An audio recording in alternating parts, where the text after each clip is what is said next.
Uma sociedade um O pouquinho patriarcado melhor, é o crime perfeito, isso aí é racismo. Tem um bando de babaca. O ódio das mulheres. Eu acho que o deboche é muito bom. Calma-se. Tem gente que gosta, tem gente que se identifica. Senta direito, garota. Oi, gente, esse é o Senta Direito Garota, eu sou a Juliana Amador. E antes de começar esse programa, eu venho mais uma vez lembrar que somos um programa completamente independente, que pra gente continuar existindo, resistindo, a gente precisa do apoio de vocês, a gente tem um Apoia-se. Então, quem puder contribuir com qualquer valor é muito importante pra eu continuar trazendo mulheres extraordinárias como essa que está aqui na minha frente, que eu particularmente sou muito fã. Bárbara Carini, seja muito bem-vinda. Ah, que satisfação, Ju. Tô muito feliz de estar aqui, muito feliz. Salve, galera, salve, comunidade. Vamos lá, vamos tocar uma ideia muito bacana aqui hoje, como sempre. Né? Eu acompanho aqui o Senta Direito Garota e curto muito o seu trampo e as entrevistadas, tudo muito incrível. Bom, Bárbara, primeiro vamos começar pelo seu nome na internet, uma intelectual diferentona. É um nome maravilhoso, eu acho que tem muito a ver com tudo que você generosamente divide com a gente na internet, né? Que você é uma professora, escritora, doutora, Sim. uma intelectual diferentona, mas que você tem saberes que ultrapassam a academia, né? Eu acho que isso fica bem claro quando você generosamente tá ali falando sempre, quando traz um tema, você fala e a gente fica ali aprendendo com você. Grande professora. Obrigada, Ju. Me conta de onde saiu esse nome, que é muito bom, e eu quero saber toda a sua história, assim, desde que professora de física e química, né? Química. Sou graduada em Química. Química. Aí fiz mestrado, doutorado em ensino de Química. E depois eu fiz graduação em Filosofia. Mas aí a graduação em Filosofia não foi licenciatura, como foi de Química. Foi bacharelado e depois o pós-doutorado em Educação. Então, me movimento aí entre os campos. E você chegou a dar aula de Filosofia? Não, porque quando eu fiz a graduação em Filosofia, eu já era professora concursada na Universidade Federal da Bahia, no Instituto de Química. Então foi mais uma parada minha, assim, de um desejo de conhecimento, um desejo formativo mesmo. Me conta um pouquinho dessa intelectual diferentona, da onde saiu?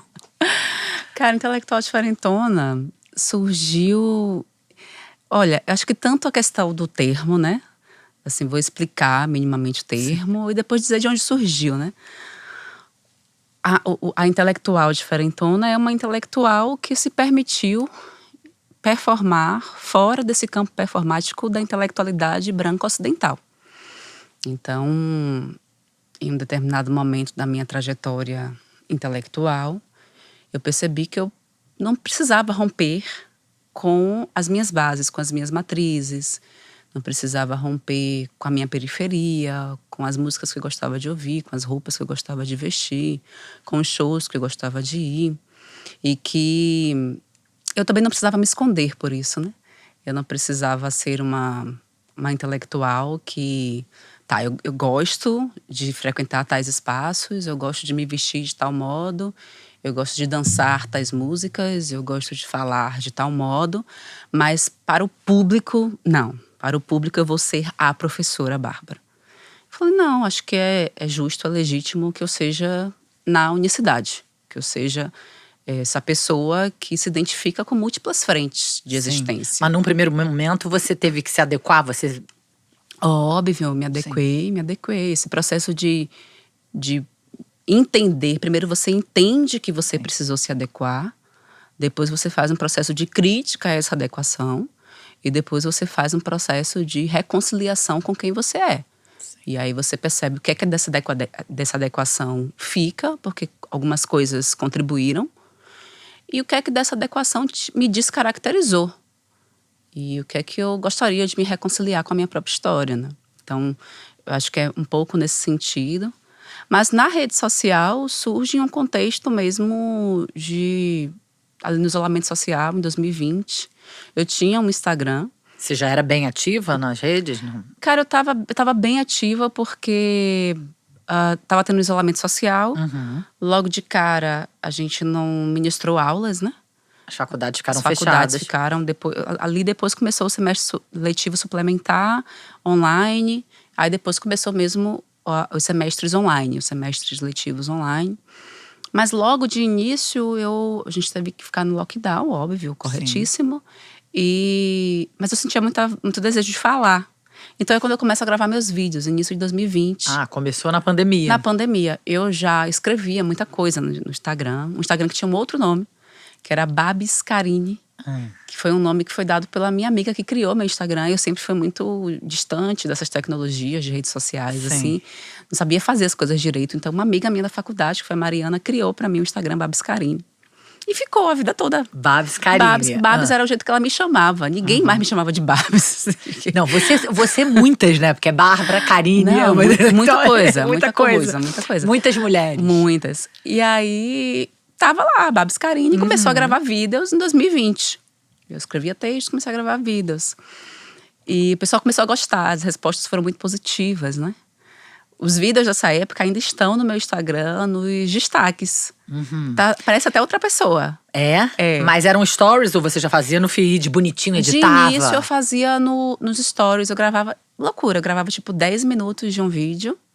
E depois picotava todos os stories e ficava lá. E tipo assim, stories de ações afirmativas. Aí é uma aula, quem quiser assistir tudo tá lá gravadinho.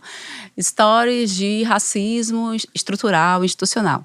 Aí a pessoa vai lá, assiste tudo sobre… Então eu dava mini aulas. Sim. Algumas eu acabei, o pessoal começou a falar, leva pro YouTube.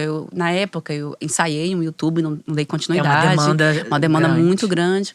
E aí, eu comecei a performar nesse lugar mais da câmera, de falar para as pessoas e de ter essa resposta, né? E de como lidar com essa resposta. Mas aí, quando chegou no final do ano, eu estava numa situação, mesmo concursada, mesmo doutora, mas uma situação financeira muito limitante, né? Por quê? Porque enfim, minha família toda, família preta de periferia, né? Então, minha família, todo mundo desempregado, com a pandemia, vários processos de dificuldade econômica e tudo pesando muito sobre a pessoa concursada. Sim. Então, tive essa questão. A questão da própria escola que eu abri, que foi a Escola Afro-Brasileira Maria Filipa, que é uma escola privada com impacto social de educação infantil. Então, é uma escola que surgiu em 2019, que em 2020 já enfrenta uma pandemia. Você abriu ela em 2019? 2019. Em Salvador. Em Salvador. Então, em 2020, ela já enfrenta uma pandemia e eu começo a mobilizar dinheiro, recurso privado, para cobrir E foi um momento que escolas pequenas, né, particulares, sofreram muito. Fecharam, foi uma loucura. Então, eu fui ladeira abaixo, de modo que muitas pessoas até não entendiam, né? Assim, tipo, mas como? Você tem Ela é professora, ela é emprego concursada, ela tem emprego público. Enfim, aí foi um grande sistema de questões, assim. Quando chegou no final do ano, eu conversei com uma amiga minha, uma mulher muito foda, que é também professora na universidade. E ela conseguiu olhar um pouquinho para fora do sistema da universidade, né? Porque, enfim, quando a gente faz… Eu devo muito à universidade. A universidade salvou a minha vida em vários aspectos. Sim. Eu faço críticas ao colonialismo, à lógica… do racismo institucional presente na universidade, associada interseccionalmente a uma dimensão androcêntrica, né? Assim, homens. O professor, o mestre. Eu faço as críticas, isso não significa que eu seja uma pessoa negacionista, uma pessoa contra a instituição. Não tem a consciência de que a educação transformou. Eu tenho essa consciência de que a educação transformou a minha vida, foi fundamental para mim. Não só no sentido econômico, de emancipação econômica, de comprar meu apartamento, financiar meu apartamento num bairro bacana, ajudar minha família, ajudei minha irmã a fazer a faculdade dela, ajudei meu irmão a fazer a faculdade dele, ajudar minha mãe, né, a não ter mais ausências. Sim. Então foi muito importante para mim do ponto de vista econômico, mas foi importante para mim do ponto de vista cognitivo, intelectual. Por mais que eu tenha estudado só gente branca, majoritariamente homens. Mesmo em Salvador, né? Mesmo em Salvador. Majoritariamente autores europeus e estadunidenses. Mesmo com esse cenário de acessos epistêmicos, né, de estudos aí. Me ajudou. Sim. Tanto no sentido dos conteúdos que eu me apropriei, quanto no sentido de perceber, né, que eu precisava acessar outros de contestar essa monocultura intelectual, quanto no sentido do desenvolvimento dos instrumentos do pensamento. Quando a gente estuda algo, a gente se torna mais inteligente, a gente exercita os instrumentos do pensamento para ler com atenção, para se apropriar daquele conhecimento, para transformar aquele conhecimento em seu, de um modo que você reescreva, de um modo que você verbalize aquilo. Então é um processo de desenvolvimento humano, né, de inteligência. Então eu devo muito à universidade. Dito isso, Essa sua grande amiga. Essa minha grande amiga, que é também professora universitária, ela colocou a cabeça para fora no sentido de pensar outras perspectivas profissionais. Então ela… Que te inspirou. Na realidade ela nem chegou a me inspirar. Ela deu uma viradinha de chave assim, que para mim foi… Eu deslanchei depois daquilo, né? Então, ela já professora universitária, ela virou coach de carreira. Ela passou a ajudar pessoas que queriam transicionar de carreira, fazer transição de carreira. E ela virou uma pessoa muito boa nisso, muito bem sucedida financeiramente, né, naquele contexto com isso. E algo que era muito difícil para eu pensar, porque… A lógica é essa, você faz uma graduação, um mestrado, um doutorado, passa no concurso, entra, vira professor. Até morrer. E chegou no ponto alto da sua vida até a morte, e é isso, e pronto, e tá massa, e tá tudo bem. É um lugar bem sucedido, É um né? lugar bem sucedido socialmente, era incrível. Sim. Então eu não conseguia pensar em outra possibilidade, em outras coisas, né? Dito isso, é mais difícil ainda abrir mão disso, né? Desse lugar seguro, esperado. Você alcançou, e aí… Muito difícil, né? Mas eu acho que o mais difícil era você pensar que existiam outras possibilidades, né? Sim. Assim, naquele contexto ali, eu achei que é isso, minha vida é isso, tá tudo bem, é massa. Só que eu preciso de mais dinheiro.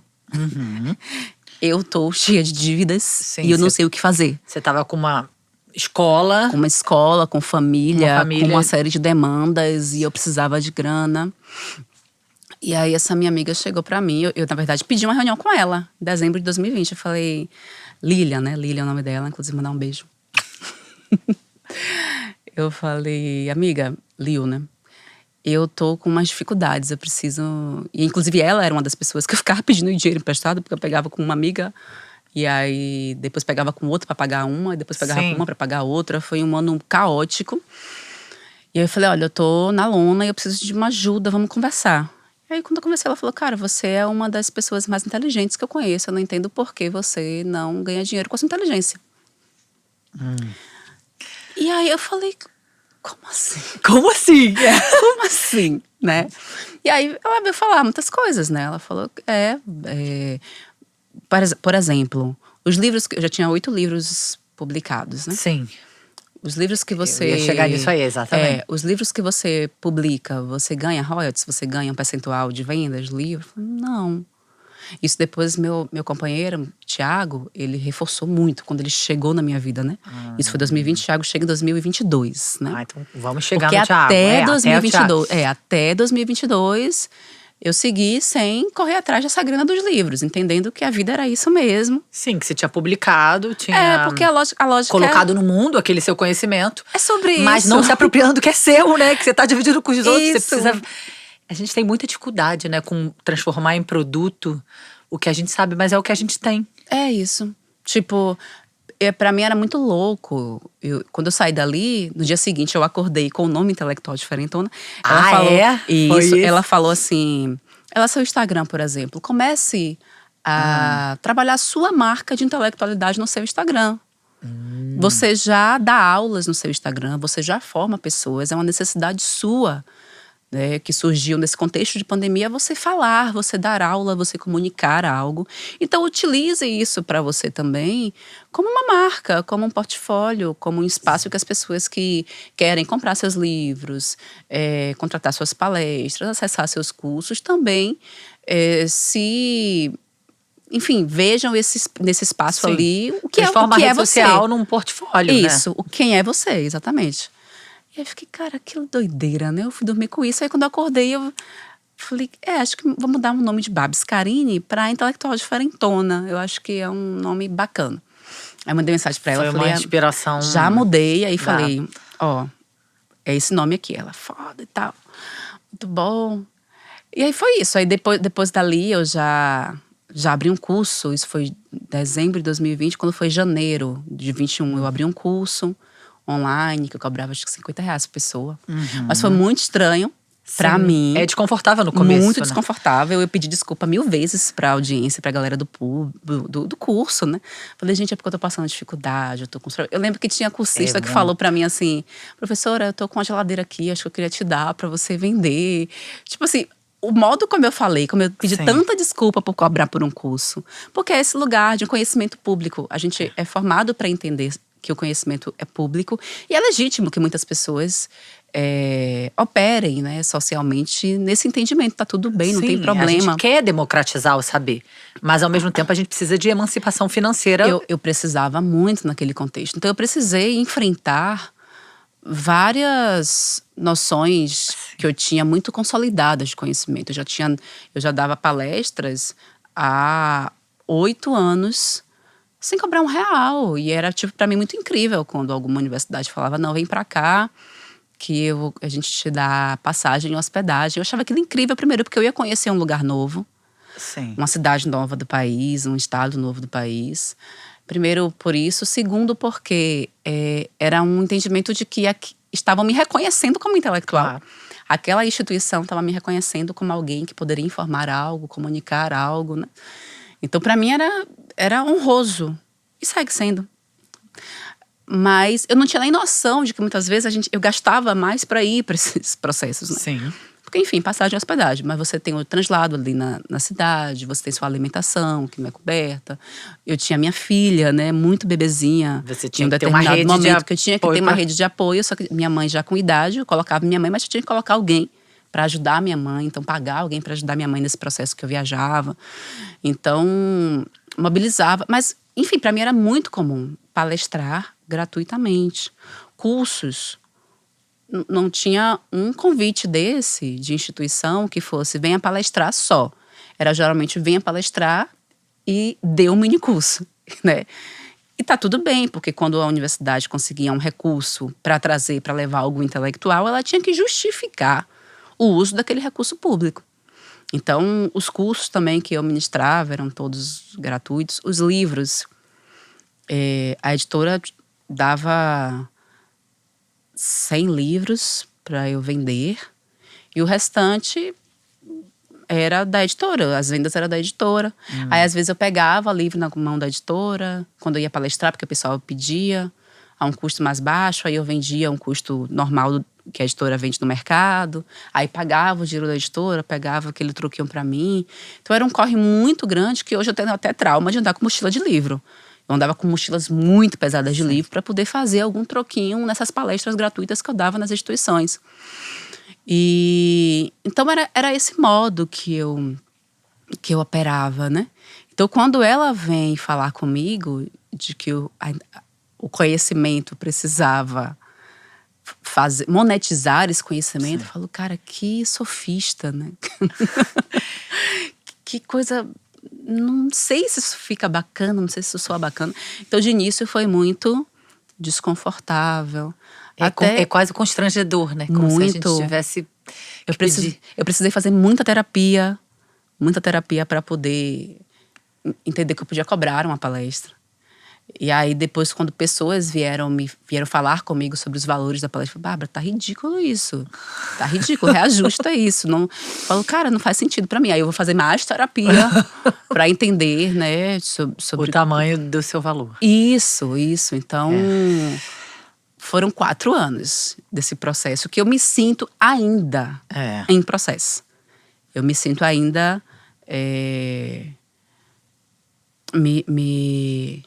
me apropriando desses movimentos e me sentindo confortável nesses movimentos, porque até pouco tempo eu não tinha conforto. Tipo, foi esse ano que meu companheiro chegou para minha editora que eu publicava antes e falou, olha, bacana, ela publicou com vocês. Imagine, meu esposo foi As mulheres feministas trazendo seus homens de guardiões ferozes. Porque eles não têm constrangimento. Homem, em geral, não tem constrangimento em colocar o seu preço, né? E aí, eles são muito acostumados. Junta um outro lugar, de ser homem, de ser sudestino. Porque uma das conversas que foi até uma mana… Foram mulheres, né? Mulheres que vieram até mim, mulheres negras, que vieram até mim fazer esse chacoalho. E mulheres negras do Sudeste, que vieram pra mim dizer assim, olha, tá errado, não cobra isso. Você tem 2 graduações, um mestrado, um doutorado, um pós-doutorado.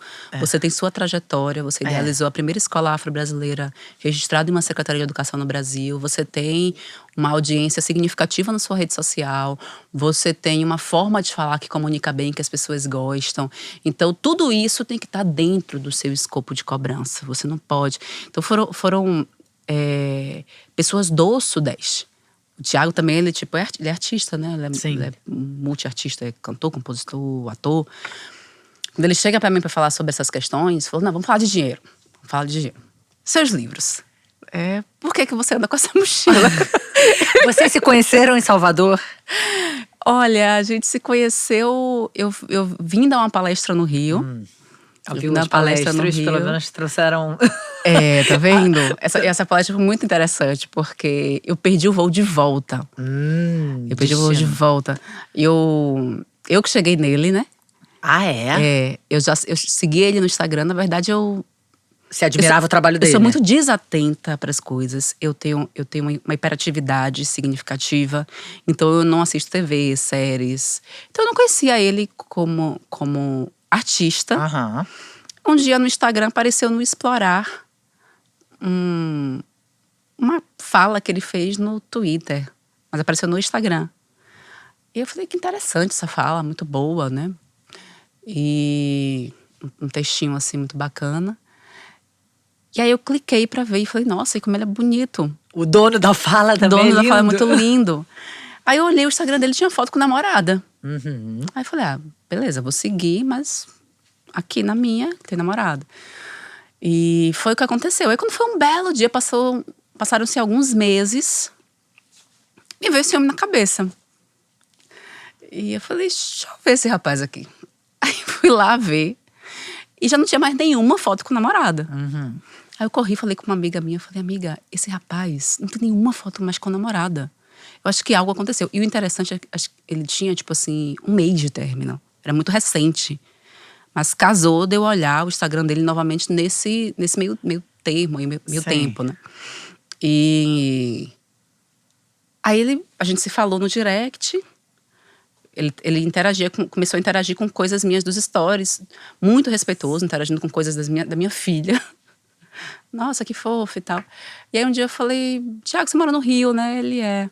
Eu falei, eu tô indo pra ir palestrar na quarta-feira. Você gostaria de tomar um café comigo?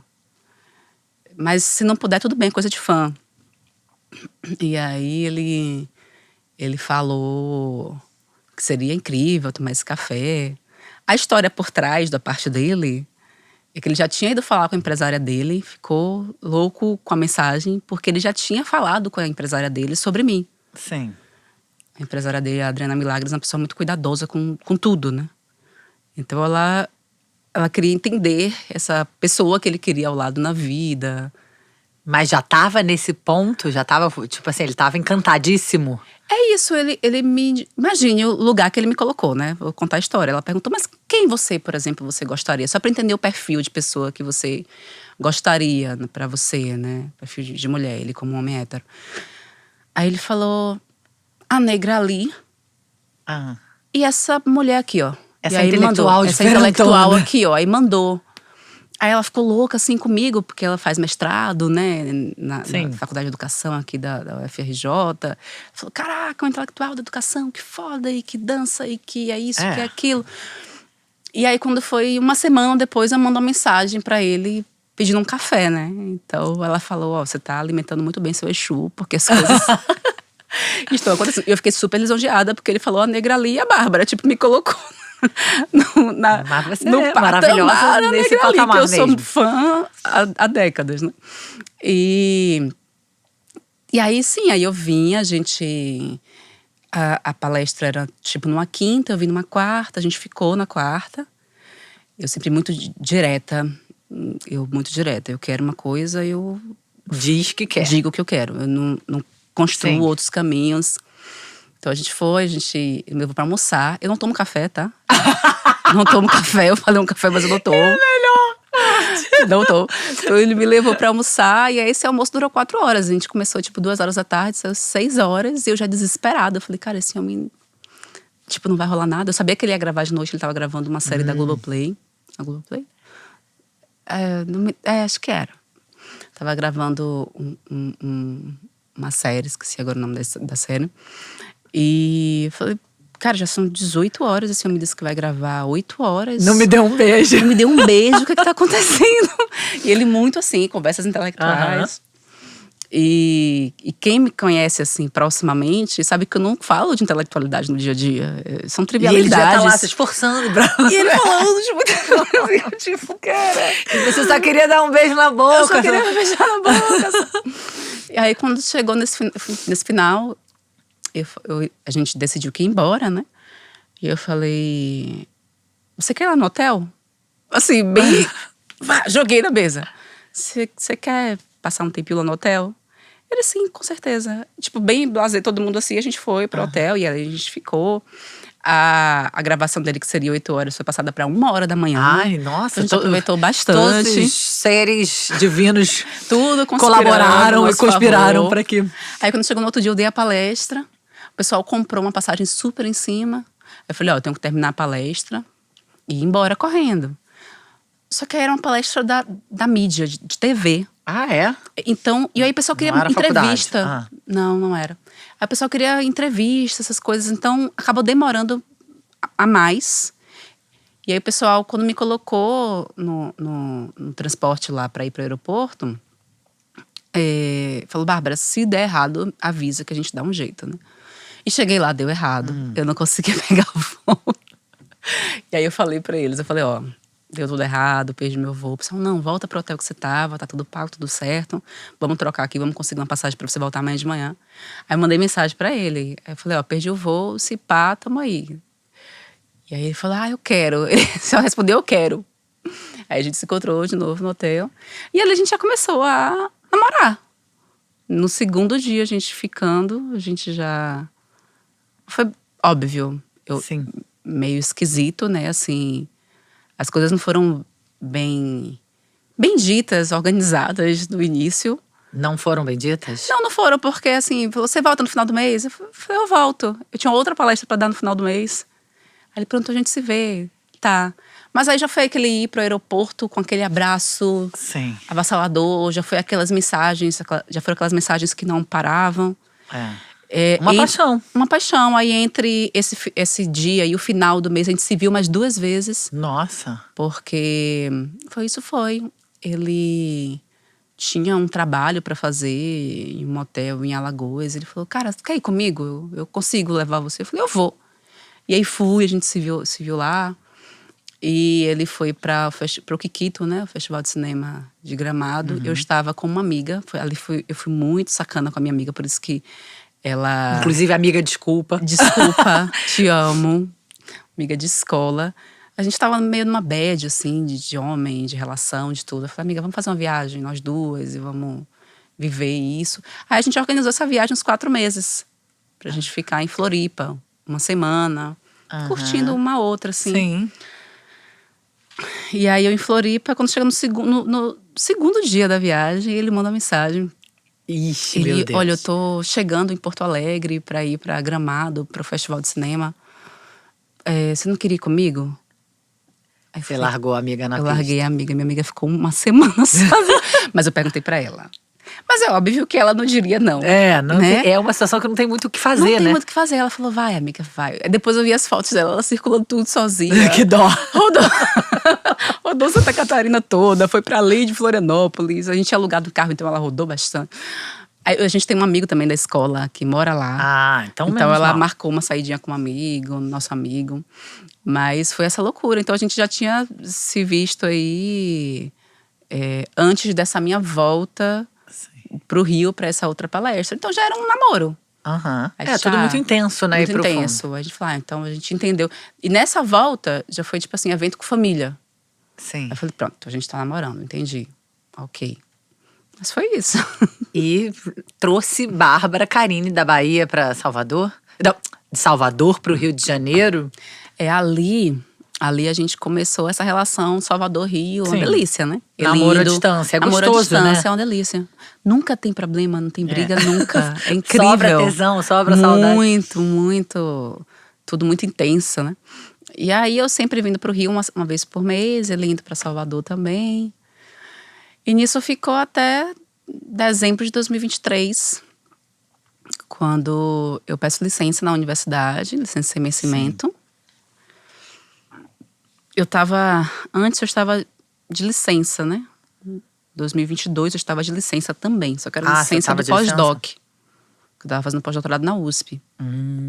Aí, final de 2022 eu volto e dou aula em 2023. E ali em 2023 eu fico muito desconfortável com o modo que eu estava lidando assim com minhas frentes profissionais, né?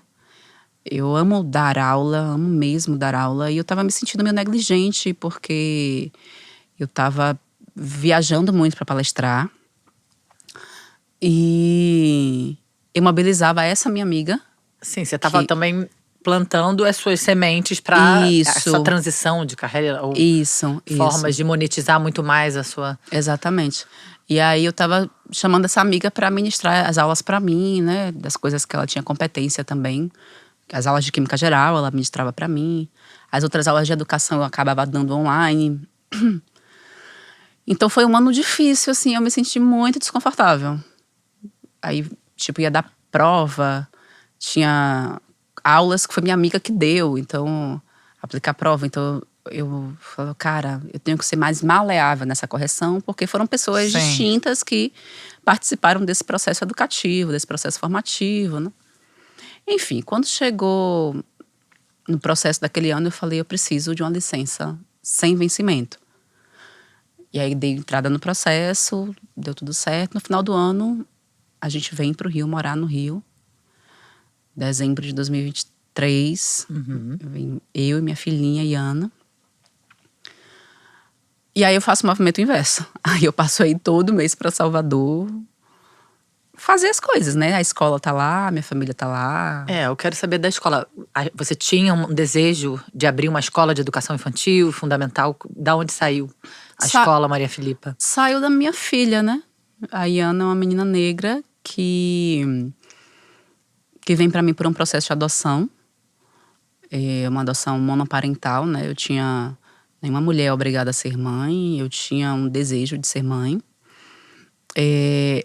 Mas eu não me via mãe de bebê. Isso era muito interessante. E a adoção para mim era uma via de parentalidade muito tranquila, porque a minha irmã mais velha, que hoje é diretora da Maria Filipa, foi adotada pela minha mãe. E a relação com a adoção era algo muito natural na minha família. Sim. A minha irmã, com a primeira companheira, adotou meu sobrinho, que é um amor da minha vida, um grande amigo, que hoje tem 27 anos, vai fazer 27. E com a atual companheira adotou minha sobrinha, que tem 10 anos. Então sempre foi algo que me transpassou de modo muito tranquilo a adoção, né? Depois que eu acessei as merdas que as pessoas pensam, né? Sobre adoção, de que… Enfim, não vou nem reproduzir, porque é um bocado de coisa bizarra. É muito bizarro. Muito bizarro. Não, e o que eu acho mais impressionante é que essas pessoas são tão… não existe nenhuma garantia que um filho biológico não vai te causar 1 milhão de problemas. Da onde você tirou que loucura. isso? As pessoas criam essas loucuras. Ai, que medo, ai, que não sei… Gente, tenha medo, porque quando a gente tá criando outro ser humano, tudo pode acontecer. É muito doido. Eu lembro que na época teve um cara… Eu não acho tinha nenhuma chocante. relação com o cara. Eu não tinha nenhuma relação com o cara. Era só um instrutor da academia que eu malhava. Quando eu falei que eu tava em processo de adoção, ele não faça isso. Nossa. Eu posso fazer um filho em você? Caracas, absurdos. Então. Absurdos. Muitos absurdos. Eu falei, caralho, eu preciso parar de falar que eu vou… Porque só… É só impressionante. loucura, é impressionante, né? É muito tabu. E aí muito depois absurdo. quando ela chega… Enfim, bem mais magra do que eu sou hoje, super magra, com um bebezinho. Minha filha, eu coloquei o processo para uma criança de 3 a 7 anos. Mas quando chegou uma semana antes dela chegar, eu fui alterar o processo, porque eu queria ter mais possibilidades. Isso. Porque estava muito fechado, era uma criança preta, e minha filha não vem como uma criança preta, minha filha vem como uma criança parda. Era uma criança, porque enfim, né, só para explicar para as pessoas. Segundo o IBGE, pessoas negras são pretas e pardas. Então, na Bahia, por exemplo, eu sou lida com uma pessoa parda. E esse conceito de negritude também é um conceito territorial. Então, eu já entendi que em outros estados do Brasil, eu sou lida como uma pessoa preta. Isso. Então, só para o pessoal entender. Porque, cara, isso também é uma merda. Assim, o pessoal fala um bocado de abobrinha sobre isso.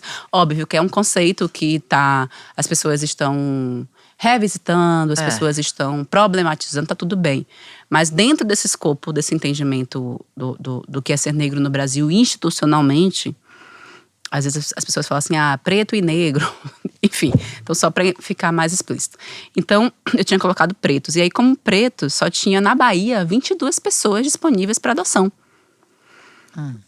De um total de mais de 200 crianças negras.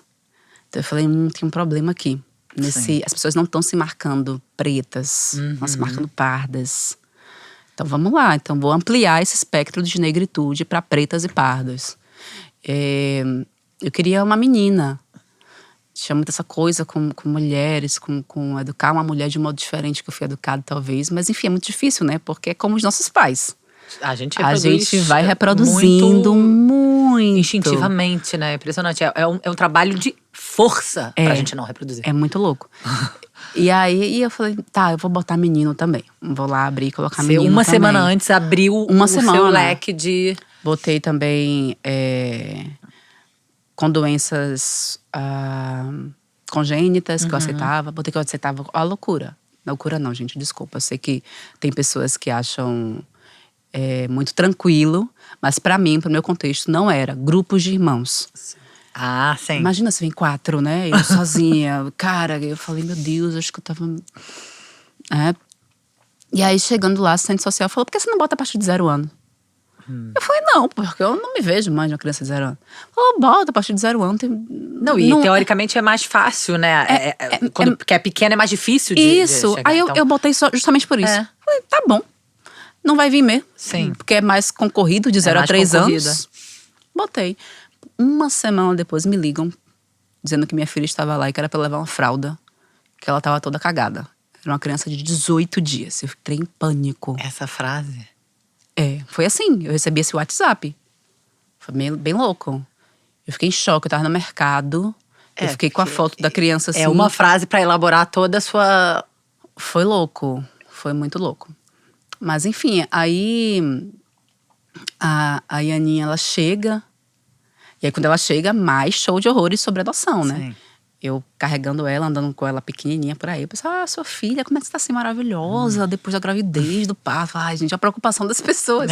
Ninguém tá preocupada se eu tô dormindo, se eu tô me alimentando, se eu tô conseguindo escovar o dente. Eu não conseguia escovar o dente. Se a gente tá feliz. Eu raspei a minha cabeça porque eu não conseguia pentear o cabelo. Não conseguia fazer muitas coisas quando ela chegou. Eu falei, vai, tchau. Né? Não, a preocupação era como que eu mantinha esse corpo. Parece piada, né? Mas é muito violento. Muito violento. Aí eu falava, é porque ela veio por um processo de adoção. Aí o pessoal, você é doente? Sim. Ela, cara, doente é você, é a tua cabeça, as coisas que você pensa, sabe? Isso não é saudável. Isso não é um ser humano saudável, é um ser humano que tem questões. Sim. Então as pessoas vinham, aí eu fiz… E aí caiu a sua ficha do tamanho do… Muitas violências. Eu lembro que aquilo na época pesou tanto na minha cabeça que eu fui fazer testes pra saber se eu era doente. Tipo, que loucura. As pessoas perguntavam tão recorrentemente sobre o fato de se eu era ou não doente. Que eu fiquei, gente, será que eu sou? Não, eu só queria ser uma mãe por adoção, porque pra mim era algo normal. Aí eu fui numa clínica de reprodução assistida de genética de Salvador, só pra fazer os exames. Na época eu tava sem plano, eu lembro que eu gastei R$3.000, que eu sei que hoje é nada frente a essas coisas, são muito caras. Né? Aí fiz vários exames, cariótipo, não sei o que, não sei o que, não sei o que. Aí o médico falou, não, você tá bem, você tem saúde, tá tudo tranquilo. Eu falei, ai, que bom que eu posso dizer para as pessoas que eu não sou, com convicção que eu não sou doente, né? Muito louco isso. E que se eu tivesse alguma restrição de saúde, é não como seria se fosse problema a única nenhum. possibilidade, né? Exato. É a única forma de legitimar uma maternagem nessa dimensão gestacional. Enfim, é uma lógica social bem bizarra. Eu tenho pouca paciência para a sociedade. Acho que é por isso que eu me relaciono pouco. Eu sou muito… Às vezes minha psicóloga fala, você sabe que os problemas que você tem, muitos são questões… Não é nem que eu busque, né? Que, enfim, são responsabilidades suas, assim, né? Tipo, não sei, eu só. Sim. Não é porque eu gosto de ser só. É porque eu não… Ou porque tá fechada em relação, né? Eu não me abro. Eu Sim. não me abro porque eu sempre tenho essa sensação de que a sociedade é esquisita. Pra se proteger também. Pra me proteger. Então eu fico muito na minha em todas as questões.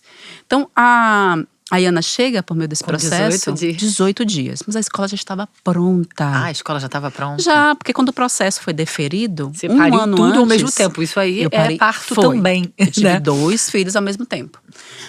Quando a escola foi deferida, quando a adoção foi deferida, eu comecei o processo de montagem da escola. Então, quando ela chegou, a escola estava pronta. Assim, estruturalmente pronta, intelectualmente pronta, o projeto político-pedagógico já estava pronto, toda a dimensão contábil da escola, jurídica da escola já estava pronta. Isso foi em 2018, a escola ia abrir o ano letivo no ano que vem, porque ela ficou prontinha em abril, né? E ano é de maio de 2018. Então não tinha como abrir uma escola em abril. Então fiquei ali durante o ano usando aquele espaço para outras atividades formativas para a comunidade de Salvador, abrindo espaço para eventos, até que no ano seguinte eu comecei a operar nessa dimensão letiva, né? Como sendo uma escola afro-brasileira. A preocupação de ser afro-brasileira era justamente porque essa criança é uma criança negra que enfrentaria na escola as dimensões do racismo cultural, institucional, curricular, religioso, estético, em todas as frentes que pessoas negras enfrentam. A escola é um lugar, infelizmente, muito violento. Muito hostil. Para o diverso. Muito hostil para o diverso.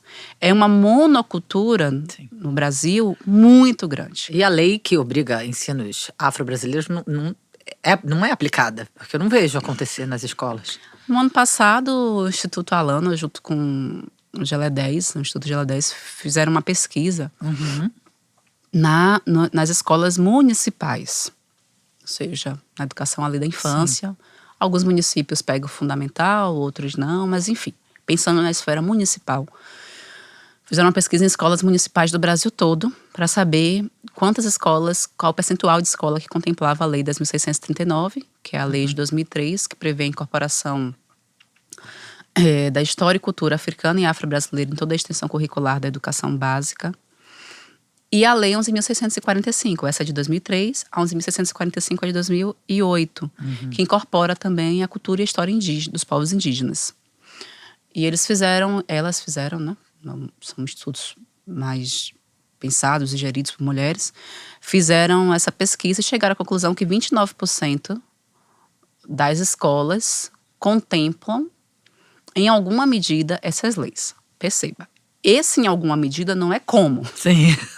Pode estar lá o negro estereotipado em um lugar folclórico, pode estar lá esse negro que é do entretenimento, que não é um negro do pensamento, que não é um negro que está no currículo numa dimensão de produção do conhecimento, que é esse negro do movimento ali, do entretenimento branco, que é o que esperam quando vão para a minha cidade. As pessoas esperam que, sei lá, que já tenha no aeroporto um capoeirista. Um bloco de carnaval. Dando um mortal juntamente com um bloco de carnaval e com uma baiana distribuindo uns acarajés. Então, não que essas dimensões da cultura popular não sejam importantes, elas são incrivelmente importantes e repletas de conhecimentos muito profundos da nossa ancestralidade.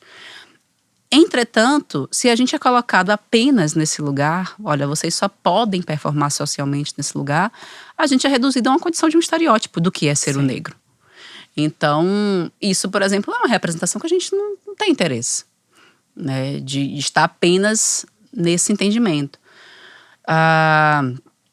Outras representações de pessoas que fazem, não, vamos fazer um trabalho da consciência negra, e vai lá, aí expõe a criança negra de um modo, eu já vi casos assim, né, de você coloca um cabelo de bombril no mural da escola para montar uma pessoa negra que tem uma cor que nenhum negro tem, que cria um estereótipo muito intenso daquela imagética, né? Que tem uma cor que nenhum negro tem, um tamanho de boca que nenhum negro tem, um cabelo de bombril que nenhum negro tem, e bota a criança negra para tirar uma foto constrangida do lado, porque ela se vê em um lugar pitoresco, né? Que outras crianças ali não são colocadas.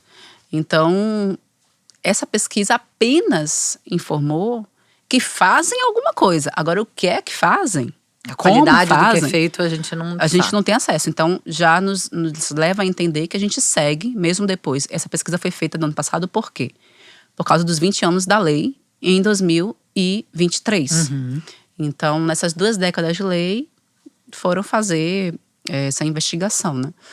E aí, em 20 anos de lei, a gente percebe que pouco se caminhou. Eu celebro o que a gente caminhou em termos de políticas públicas para ações afirmativas, de diversas ações, de movimentos, de organizações, né, de pessoas públicas, de muita movimentação social no sentido de construir uma sociedade mais equânime para todas as maiorias minorizadas, mas principalmente para essa questão do negro no Brasil, que é algo que para mim é a ferida colonial que a gente vive até hoje, né? Assim, é uma raiz escravocrata muito intensa que a gente vive no Brasil, que é esse país último no mundo ocidental a abolir a escravidão e aboliu porque não viu outra alternativa naquele contexto. Né? Foi extremamente obrigado, né? Por todos os movimentos negros sociais naquele momento, né? Todas as insurreições que apareciam, por todo o movimento quilombista naquele contexto, por uma pressão inglesa que já há algumas décadas apontavam para esse processo de abolição da escravatura, não por uma benevolência inglesa que foi muito colonial também, mas por uma abertura do mercado capitalista que eles já viam, né, vislumbravam uma outra perspectiva do capital, que a elite colonial, que era também a elite política brasileira, não conseguia enxergar. Só conseguia enxergar o dinheiro extraído do sangue negro. Sim. Então, eu realmente não queria que minha filha estudasse numa escola que ela aprendesse que a história dela começou no navio negreiro. Porque é assim que a gente estuda. Você estudou assim que eu estudei. Né? Hoje, alguns historiadores e historiadoras têm mudado esses manuais didáticos, mas ainda assim é tudo muito a passos lentos, né? Sim. Então as escolas não incorporam essa dimensão e muitas vezes se silenciam. Porque às vezes você não fala que o negro veio de escravo, de escravizados, né? Porque nem era escravizados, era escravo enquanto sujeito ontológico. Faz pouquíssimo tempo, né, que a gente fala escravizado. Passa a falar escravizado. Escravo como uma marca indelével. Sim. A pessoa surge no mundo como escrava. E tudo que vem dela, toda a sua posteridade é escrava. Porque o escravizado, ele remete a um outro. Porque o escravizado é um sujeito paciente da ação de um agente. Então, quem escraviza para você ser escravizado? E aí você vai ter que apontar o dedinho para a branquitude. Para a pessoa certa. Pra pessoa, e aí, enfim, então tinha essa higienização historiográfica nos manuais didáticos, nos livros didáticos no nosso país, que colocavam o negro surgindo no navio negreiro. Sim. No mundo, no navio negreiro. Sem história, sem memória. Sem nome, né? Sem nome, sem ancestralidade, sem riqueza, porque a gente tinha muita riqueza. A humanidade surge em África há 350 mil anos, com os primeiros reinos, os primeiros impérios, com muita riqueza ancestral. A gente perde tudo isso. E, enfim, sem até coletividade, sem direito à coletividade. A gente foi atomizado para a gente ser assassinado, né? Pra gente, antes de ser assassinado, inclusive fisicamente, assassinado na alma, né? O banzo era isso, era uma sensação de morte em vida, né? Então, eu crio a escola nesse intuito de tipo, cara, eu não vou, assim, desculpa, Eu sei que tem muitas famílias que vivem essa situação, né? Sim. De passar a vida indo para a escola reclamar. Eu parabenizo essas famílias, mas eu não tenho saúde mental para isso. De passar a vida indo para a escola, bater na porta da coordenação para poder dizer, olha, tá errado. O livro que chegou em casa chegou com tal especificação, isso não é correto. Minha filha chegou com tal atividade em casa, minha filha chegou com tal fala que ela ouviu aqui na escola hoje. O coleguinha da minha filha falou tal coisa, a professora fez tal associação da estética da minha filha com tal coisa. Então, é muito difícil. Além de você ter que se responsabilizar por um papel profissional que não é seu, que é da escola. Aí, muitas vezes, são essas famílias negras que levam para a escola as literaturas negras que a escola tem que assumir. São essas famílias negras que vão para a escola formar os coletivos de famílias antirracistas da escola, com negros e com pessoas aliadas. São essas famílias que fazem um movimento absurdo para poder, dentro de uma esfera escolar, que é uma responsabilidade do outro, garantir uma educação formal justa. Digna para sua criança. E não é quem foi responsável por criar, não tem a função de descriar. Exato. As vítimas do sistema, né, as pessoas que sofreram com racismo, com a responsabilidade de desfazer. É sempre nesse lugar. É sempre nesse lugar. Então, isso é muito, muito cruel com as pessoas negras. E quando eu percebi isso, eu falei, eu não vou assumir esse compromisso, esse trampo emocional, porque é um trampo psíquico, esse desgaste emocional, esse desgaste temporal. Eu já faço tantas coisas na minha vida frente a uma instituição escolar com a minha filha para viver esse processo de formar essa escola. Eu vou criar essa escola. Eu vou criar essa escola e eu vou ter paz nesse sentido da educação escolar da minha filha. E foi isso que eu fiz. E a Iana estudou toda a educação infantil, né? Na Maria Filipa, na Escola Afro-Brasileira Maria Filipa, em Salvador. Hoje ela estuda numa escola municipal no Rio de Janeiro. Ela está fazendo o último ano do infantil. Sim. Porque lá ela entrou com uma idade um pouco aquém. Sim. Ela deveria fazer a idade até 31 de março, só que ela é de 7 de maio. Uhum. Então ela sempre estava um pouquinho atrapalhada ali na idade. Sim. E aí então ela meio que repete esse último ano aqui. E aí no ano que vem, ela já migra para a Escola Maria Filipa Rio. Sim. No Fundamental 1. A escola que vai ser aberta aqui no Rio, no bairro de Vila Isabel. Vai ter até Fundamental 1 só, por enquanto. A gente... Isso vem muito por conta da estrutura de Salvador, né? Em Salvador é bacana. Eu acho que isso deu bem menos trabalho do que no Rio. Porque a prefeitura ela é responsável pela educação infantil e pelo Fundamental 1. Então eu resolvi tudo na prefeitura, foi massa. Falei, então já vou abrir tudo. Até o Fundamental. Apesar de que no primeiro ano, nos 2 primeiros anos, a gente não tinha Fundamental. A gente só tinha a licença para ter o Fundamental. Mas a gente só colocou o Fundamental no 3º ano de escola. Aí a gente vem no Rio com o mesmo formato. Quando a gente vem pro Rio com o mesmo formato, já é diferente. Porque o infantil é responsabilidade do município e o Fundi 1 é responsabilidade já do Estado. Então aí é um trampão, porque são 2 processos de regularização, né, de abertura da escola. Mas estamos aí, estamos em várias frentes. Estreamos em 2025? Axé, vai acontecer.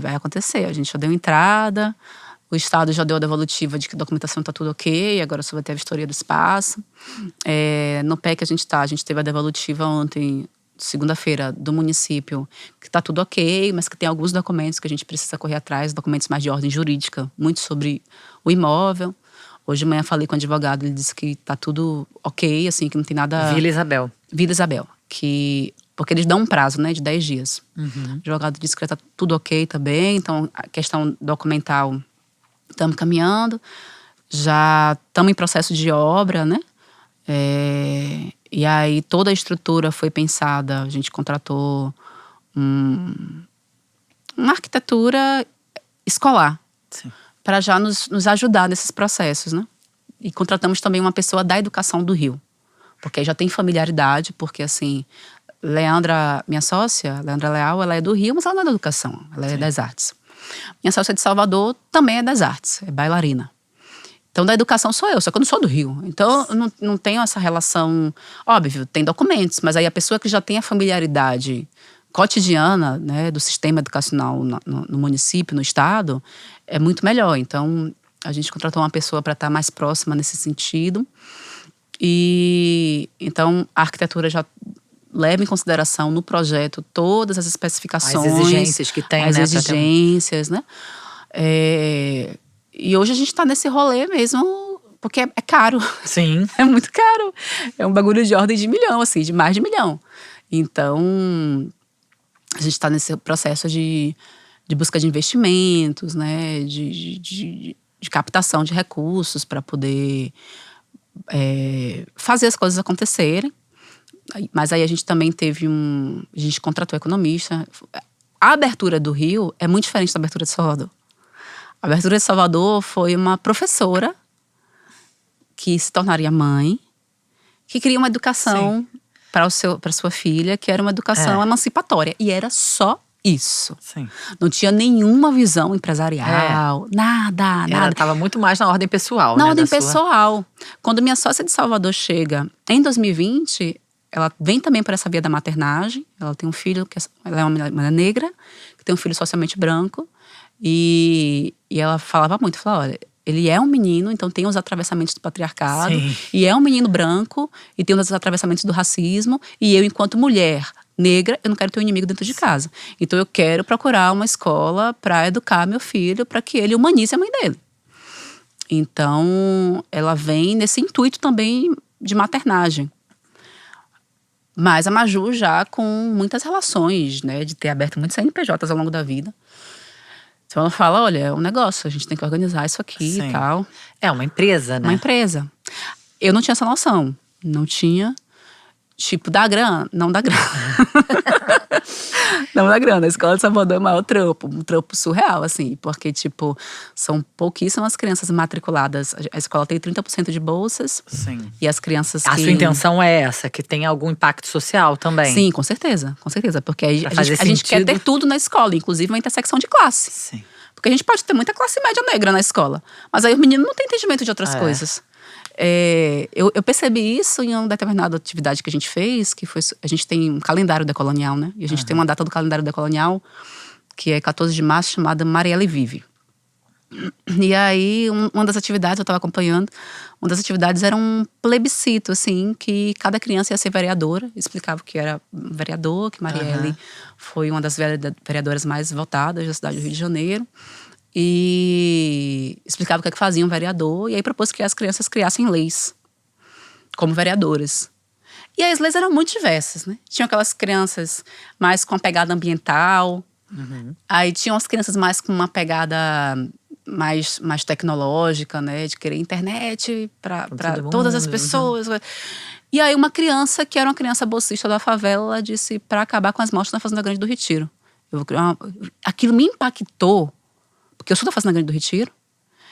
E porque assim, era uma fala no meio de leveza.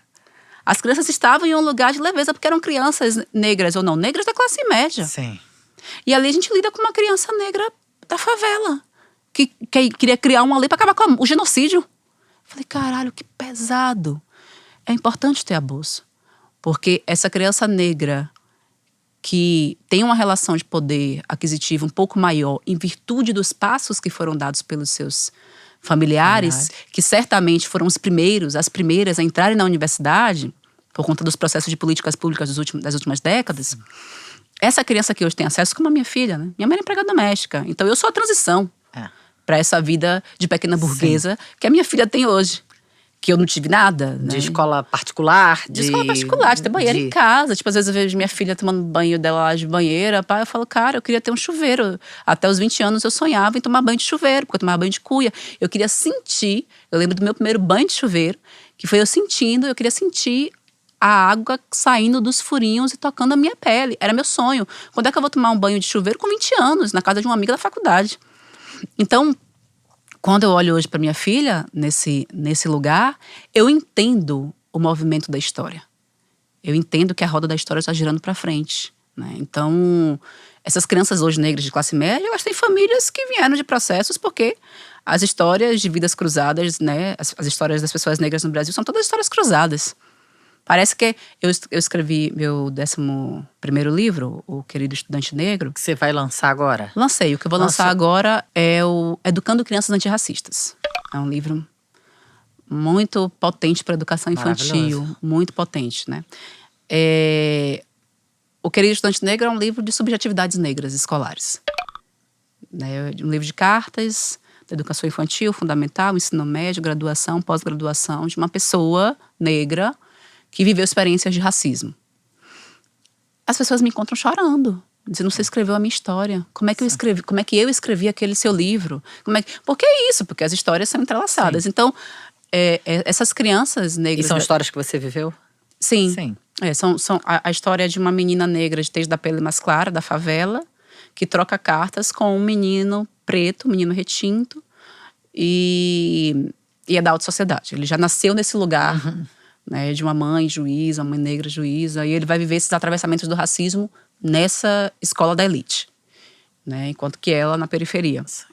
E as histórias da menina são todas as histórias da minha vida, do Querido Estudante Negro. Mas as pessoas se identificam com tudo, né? Então, essas crianças negras da classe média atual, elas são crianças filhas desses sujeitos que passaram por essas experiências, né, como eu também passei. Então é importante ter essa dimensão de classe para a escola também, né? Aqui no Rio, a gente está mantendo isso também. Aqui é 20% de bolsa, porque o sistema é bem diferente. Como eu falei, lá em Salvador foi uma professora, né? Como eu falei, a Maju chega no ano seguinte e me diz: isso aqui é uma empresa, a gente precisa profissionalizar as relações, a gente precisa de uma gestão. A escola era uma gestão... Aí o que acontecia nessa gestão democrática? Eu tinha que dar conta de tudo. Porque as pessoas me demandavam tudo. As pessoas não estavam habituadas a uma coisa de autogestão. Então aí que a gente passa a ter direção na escola. Eu faz tudo, eu fazia tudo. Eu ia desde comprar a ripa da laje, a carregar... A professora, a diretora... A ser a pessoa que fazia tudo, né? Que dava aula, não dava aula, mas assim, ajudava os professores e professoras a planejarem, né? Sim. Formava os professores e professoras. E aí falou: não, vamos entender qual é o nosso lugar. Vamos contratar as pessoas. E aí a escola acaba se mantendo de outras ordens. A gente acabou também abrindo o CNPJ de ONG lá em Salvador para a gente pleitear recursos do terceiro setor com projetos de editais. É uma escola também que presta serviços, né, serviços para outras instituições, para o governo, nesse lugar de consultoria antirracista, de formação. Formar professores, né? Isso. É uma escola também que recebe recursos de filantropia, tanto de instituições como de pessoas físicas, pessoas, a gente tem também, vi que vocês têm aqui, né, que bom que tem um apoio-se, a gente também tem um Catarse chamado Adote uma Educande, e as pessoas podem doar a partir de R$5 por mês. Então a gente recolhe, até um outro mês estava 10, no último mês foi para 19. Eu fiquei feliz, fiquei bem positivamente surpresa. Não sei se esse mês vai ser assim também, esse mês de outubro, mas enfim, o mês de setembro deu um salto, que vai nos ajudando nesses recursos, né? Já no Rio de Janeiro começou diferente. Então a gente já começou com economista, com consultora, com contador, com advogado, com toda uma equipe que por 2 anos tem estudado isso com a gente, com arquiteto, com engenheira, né? E a gente fez esse desenho, né? Fizemos pesquisa aqui no Rio.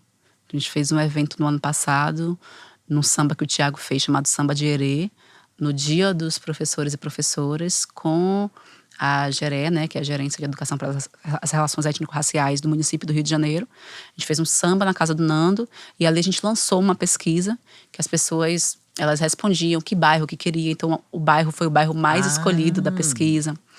Elas perguntavam também a gente perguntava também sobre o valor da mensalidade, porque por mais que o plano de negócio desse uma informação, porque é isso, né? A gente teve que fazer um plano de negócio estudando aluguel, o triplo de Salvador. Tudo muito mais caro. Tudo mais caro. Folha, o dobro, o triplo de Salvador. Tudo muito mais caro. Então, que mensalidade ela vai estar em um lugar mais acessível possível para que essa escola não seja mais uma escola branca progressista. Sim. Então a gente teve que fazer esse estudo econômico muito intenso. E aí pesquisamos também, perguntando às pessoas. Então a gente viu que batia, que não era algo que não fazia sentido, né? E a mensalidade daqui é tipo 80% a mais da de Salvador. Sim. Porque, óbvio, todo cenário é muito diferente, né? Mas aí então a gente mantém essas bolsas de 20%. E a gente busca, e aí a gente entende que vai ter lucro.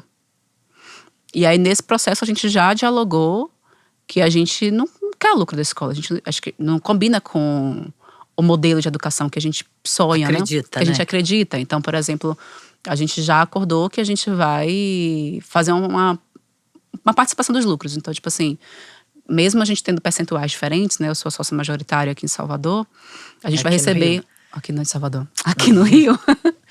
Ainda tô me adaptando. Aqui no Rio, vamos receber todas a mesma remuneração em termos de lucro, que é o equivalente ao custo do salário mais alto, que é da diretora. Então, umas 3 vão receber o mesmo valor. E o restante do lucro vai ser igualmente repartido entre os funcionários e funcionárias. A gente ainda vai, tipo, desenhar isso no termo de governança, né? Fazer um contratozinho para estabelecer isso, mas isso já está acordado verbalmente entre a gente, né? Novas formas, né, de fazer negócio, de ganhar dinheiro. Novas formas de fazer… É possível, né? É possível. A gente estava falando antes, né, desse constrangimento de monetizar, de dizer que a gente precisa ganhar dinheiro. Não se faz revolução sem dinheiro. De que lugar que a gente vem, para que lugar que a gente vem. Pra mim, não sei se tem a ver com constrangimento. Você me pegou agora, né? Em relação a Maria Filipe, você tem um constrangimento. Porque é um lugar diferente, né? Uma coisa é a minha palestra. Sim. Aí você paga se você quiser. Sou eu, a pessoa trabalhando e recebendo pelo meu trabalho. Uma coisa são os meus livros. Você compra se você quiser. Uma coisa são os cursos que eu dou. É o serviço que eu presto. Sim. Outra coisa sou eu tendo profissionais que trabalham para mim e eu vivendo extremamente bem do capital que esses sujeitos geram para mim, enquanto que eles não estão em uma condição tão justa, assim, né? Então, aí é um lugar que eu não acho que é só de constrangimento, eu acho que é de bom senso, talvez, né? Mas, enfim. Ou de coletivo, né? De entendimento, de coletividade, Então, essa é a Maria Filipa, né? Que tá chegando no Rio. Hoje a gente tá nesse gap. Sim, nesse então buraco nesse desafio aí de desenrolar essa grana, né? E que eu, assim, fico pensando o quanto é importante que ela seja próspera, até para fazer esse movimento que você falou que em Salvador já acontece, de dar consultoria para outras escolas e a gente poder fazer com que chegue mais gente. Eu acho que a cidade do Rio merece isso. Merece, né? E precisa. Merece e precisa disso. Mas é isso. E nesse momento também o lançamento do livro novo. Lançamento. Você já se apropriou dos seus livros? Já. Depois que o Thiago foi lá com a lança. Gente, eu nem me senti assim de uma parada tipo… Eu senti uma coisa de meio pai mesmo, assim, foi estranho, porque não era nem sobre marido. Parecia uma figura paterna, assim, né? Eu falei, mas tá, vai lá, resolve. Ele foi lá com a outra editora e conseguiu. Então, esse ano eu já recebi… Esse é o 9º livro. O que eu vou publicar agora é o 12º. 12º. Uau. São 3 livros organizados, Uhum. né, que tem outros e outras autores e autoras. E todos os outros livros são autorais. Uhum. E aí eu sou… Depois é muito doido, porque eu amo escrever. Eu tive muita dificuldade de escrever por um tempo, porque eu acho que o meu prazer ele era podado pela formatação da minha escrita. Tem pessoas que amam a escrita acadêmica e tá tudo bem. Uhum. Escrever artigos, escrever naquele formato de tese, de dissertação. Bastante inacessível para a maioria das pessoas. Fica ali naquele núcleo de pesquisadores do Brasil que estudam a mesma coisa, é quem vai te ler, né? Mas quando eu descobri que eu podia escrever do meu jeito, acompanhando meu pensamento e dialogando com as pessoas na minha escrita, dialogando mesmo, eu falo, sim, Bárbara, mas o que você quis dizer com isso? Eu escrevo essas coisas no livro, assim, sabe? Uhum. Foi muito bacana, foi uma experiência muito bacana e eu não consegui parar. Então, eu publico esse livro infantil agora em outubro. Tem um livro que eu vou publicar em fevereiro, que é o E Eu Não Sou Uma Intelectual, que vai justamente discutir tudo isso que a gente está falando aqui em termos dessa monocultura, Sim. dessa formatação, né? Vai dar liberdade para as pessoas serem como elas são dentro da academia. É um livro muito bacana. Já tá pronto? Já, eu terminei de escrever. Já tem um Gente, tempo. você é uma… E estou agora… Furacão. Hoje eu entrei no último capítulo do livro do meu 14º livro. Que é um livro sobre a minha viagem para o Egito. Eu Essa lua de mel histórica. Pois é. E aí, quando eu voltei, as pessoas estavam muito ávidas, né? As pessoas, meu Deus, não volta. Fica aí, continua gravando Combinou tanto vídeos. essa realeza com vocês. Que incrível, a gente tá aprendendo tanto. Eu paro com minha Sim. família para assistir seus vídeos. Nossa, faz um documentário. O pessoal ficou meio órfão, assim, da minha rede. Aí eu falei, olha, eu não sei fazer documentário, eu adoraria. Quem sabe? Quem sabe? Mas eu sei escrever livros. Sim. Eu vou escrever um livro. Aí eu comecei a escrever um livro. E a escrita foi tão incrível pra mim de início, porque era como se eu estivesse ainda esticando a minha viagem para o Egito. Um diário, né, da sua viagem. Um diário, porque assim, eu utilizava as imagens, as fotos, eu revisitava todos os dias o Egito e continuo, né? E aí entrei numa imersão. E eu sou muito… Quando eu entro em um projeto, eu não procrastino, eu sou muito dedicada, eu sou organizada.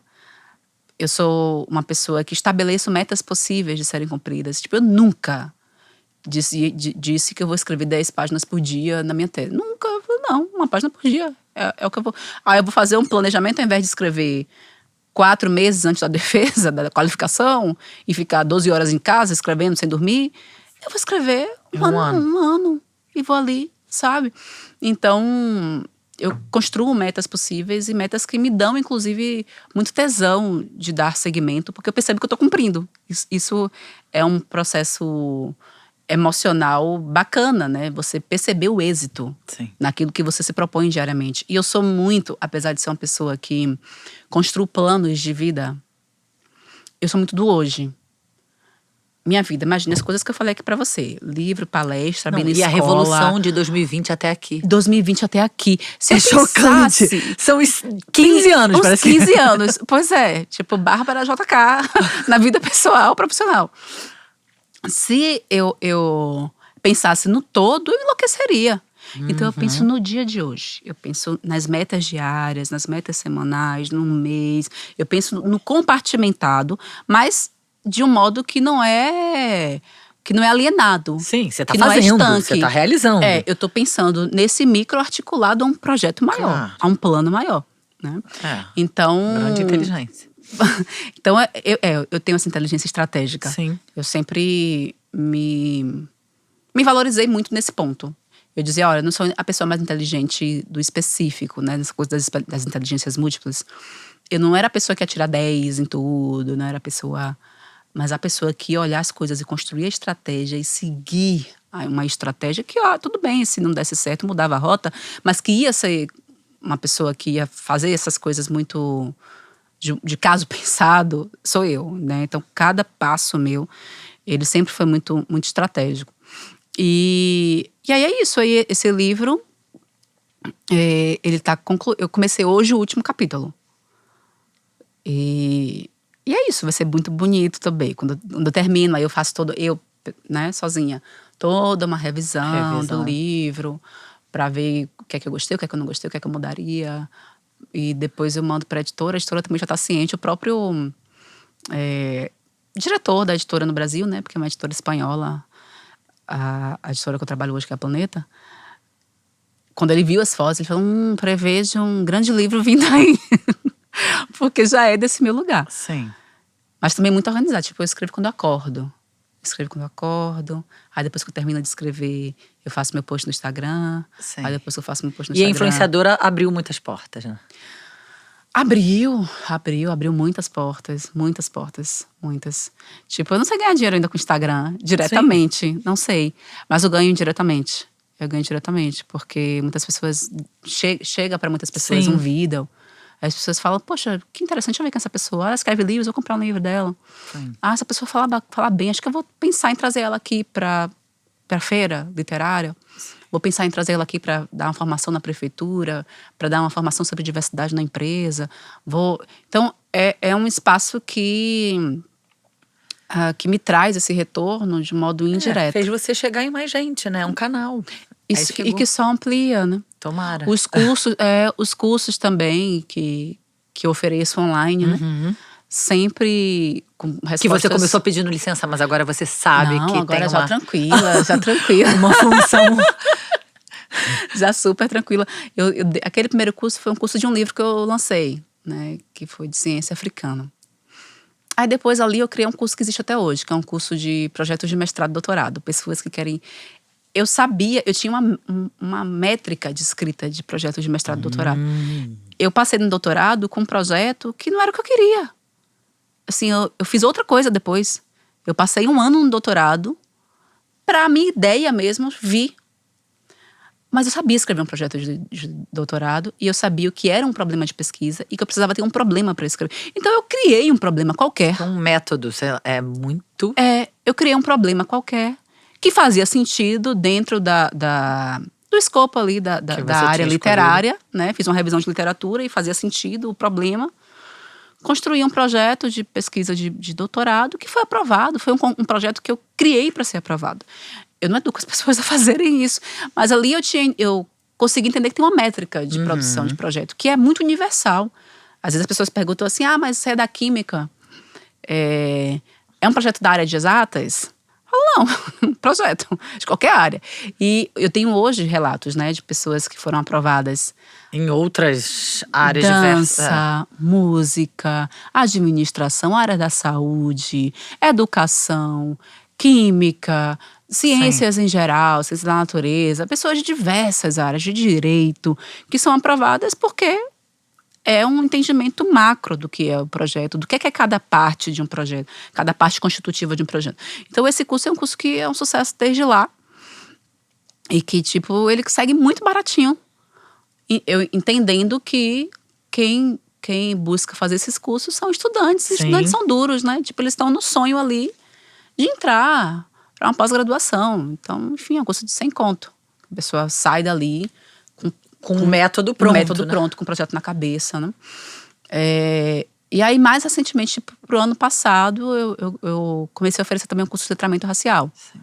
Aí é um curso já mais denso, de mais dias, um curso que já é um valor um pouco mais significativo. E que aí hoje eu trabalho com ambos os cursos. E que, enfim, sempre são muito bem sucedidos. Tanto no meu sentido enquanto professora, me sinto muito feliz com isso. Tanto nessa dimensão... Tá dando conta, né, da sua paixão de professora? Da minha paixão de professora, dá. Tanto nessa dimensão dos recursos financeiros, quanto no impacto com as pessoas. As pessoas ficam muito... É muito, muito prazeroso receber esse retorno tão positivo, né, dessas formações. E essa coisa da internet que você chega no mundo todo, né? Você chega em todo mundo. Nossa, a internet... Quando pessoas começaram a me encontrar e chorar, eu falei, meu Deus, o que é que está acontecendo? É isso. O que é que está acontecendo? Porque eu não sou artista, apesar de ser apaixonada por arte. Eu não sou artista, Thiago é artista, por exemplo, e eu tenho, às vezes, falo, nossa, tem umas coisas assim, né, que o artista tem que estar disposto a eventos, sim, a certas coisas que ele precisa, que eu não tenho à disposição, eu sou essa pessoa pouco sociável, então eu não sou.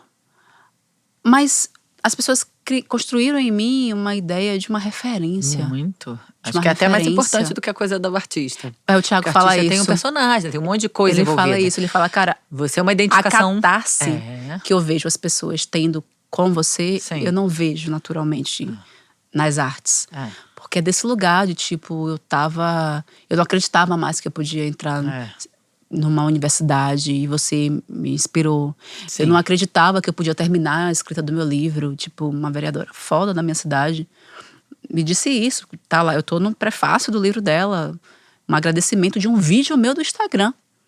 Eu falando desse processo de mulheres negras viverem uma autossabotagem no processo de escrita, né? E que eu vivenciava isso e que eu lutava contra isso diariamente e tal. Então ela fala, puxa, você é Bárbara. Né? Era o primeiro livro dela, vive isso, então é normal eu viver também, vou terminar meu livro. Sim. Terminou, fui pro lançamento, foi super bonito. Então, coisas que eu nem sei, sabe? Semana, no dia da caminhada que teve aqui, né, pela liberdade religiosa, um rapaz veio, falou pra mim, olha, muito obrigada, eu terminei um mestrado por causa de você. A gente conversou no direct, você me deu algumas orientações e mandou eu procurar fulano de tal, eu fiz o mestrado com ele. Falei, caralho, é umas coisas assim. Sim. Sabe, daquela 1 hora por dia que eu gasto pra responder as pessoas no direct. E pra gravar meus vídeos, e pra falar com as pessoas, né? Então é uma revolução bonita. É uma ferramenta uma ferramenta muito incrível. Que tá fazendo transformação. Sim, de verdade. Eu tenho muitas críticas às Claro. redes sociais, como todo mundo tem. Né? Mas tem mudado muito a vida da juventude, de famílias, né? Eu recebo muitas mães que vêm falar comigo e falam, Bárbara, a escola de meu filho não pauta nada disso, mas ele chega lá, dizendo que com o vídeo da Intelectual Sim. Diferentona, ele chega lá com o seu livro e fala, professora, esse livro aqui, ó, para ser usado também, que é de cientista africano. Ele se empodera a partir das suas falas ali, sabe? Então, tem um impacto, né? Muito. Tem um impacto. Político, social, Sim. É muito foda. Mas é isso, Ju. Ai, ai. Menina, eu falo pra caramba, eu te Amei, falei. não. Eu te falei. Que Quando a gente começou, ela falou, sabe o que é aqui? Foi. Ela falou assim, como é que é você nas câmeras? Você se sente bem falando assim? Eu falei, cara, com câmera, sem câmera, não sei, eu gosto de falar. Eu falo pelos Não, eu cotovelos. acho que você tem muita coisa pra falar. Eu acho que não é só gostar de falar, né? Eu acho que você tem muita coisa pra falar. E acho, inclusive, muito generoso da sua parte que você divida com todo mundo. Mas que bom que você fala bem e que é maravilhoso te ouvir. Obrigada Ju. por ter vindo. Eu amei Obrigada, te minha conhecer. Também sou uma admiradora muito do seu trabalho. Que a Maria Filipa dê muito certo, abra Axé. muitos caminhos. Axé. Obrigada. E que inspire outras escolas, né? A gente precisa muito. Essa é a semente, né? Obrigada pelo seu trabalho. Conte comigo muito. Adorei. Você não está sozinha no Rio de Janeiro. Não tem só Tiago, não. Essa paixão. Né? Esse rei, essa rainha do Egito. Bom saber, bom saber. Obrigada. Bom Beijo. saber que eu tenho onde bater a porta. Tem sim. Beijo, gente. Beijo, minha gente.